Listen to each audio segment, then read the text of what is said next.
Corey Blake here for day 71 of my vulnerability challenge, sitting out back with a glass of scotchy scotch. So I had two opportunities today to live into a state of grace.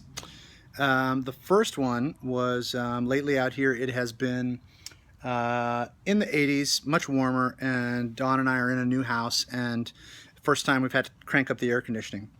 And it hasn't been real effective. I just turned it on yesterday for the first time, and last night was like really warm up in the master bedroom.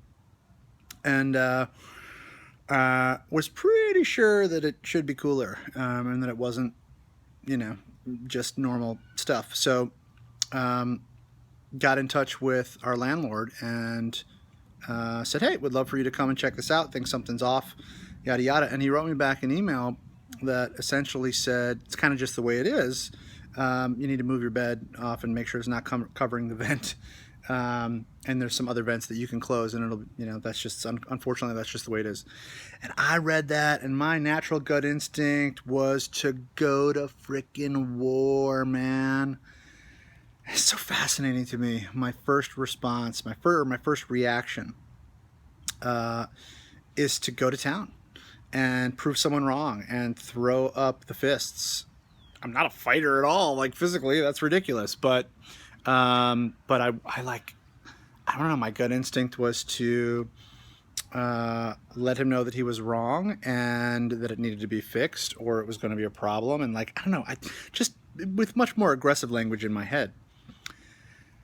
And I ended up taking a breath and writing back and saying, hey, do you mind stopping by? Because I think it might be more than that. Here's what's going on. It's been set at 69 all day, and it's reading out 73 right now is the actual temperature in the living room, which means the bedroom is warmer. So like, would really appreciate it if you'd stop on over if you have time. And he stopped over, and we went downstairs and checked it out, and the whole air conditioning unit was filled with a huge block of ice. So there was no air going over the coils. And of course, I'm not a very handy guy, so I wouldn't know that. But now we'll get it resolved, right? Natural reaction was to totally like, man, just go to town.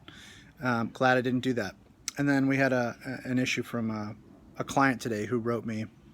This is a really snarky freaking email, and that one was really easy for me to come at from a place of grace and meet with love and say, I realize that you're going through, there's something that's going on here, and we understand the process, and something's triggering for you, and I really encourage you to lean on me for support.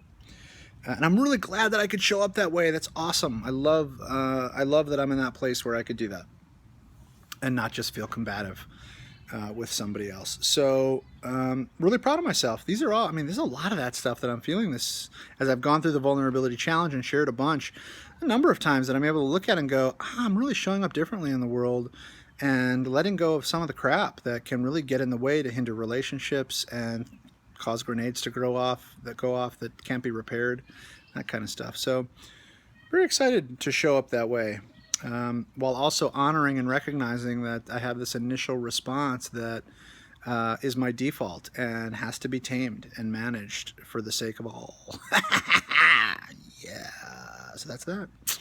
Hope my vulnerability challenge is really inspiring you to look at yourself differently, to share of yourself differently, show up in the world differently. If it is, please tell me. It's really important, man. When I get comments from people that let me know that this is impactful for them, that's the fuel that keeps me going. So I really would love to hear. Thanks so much for listening.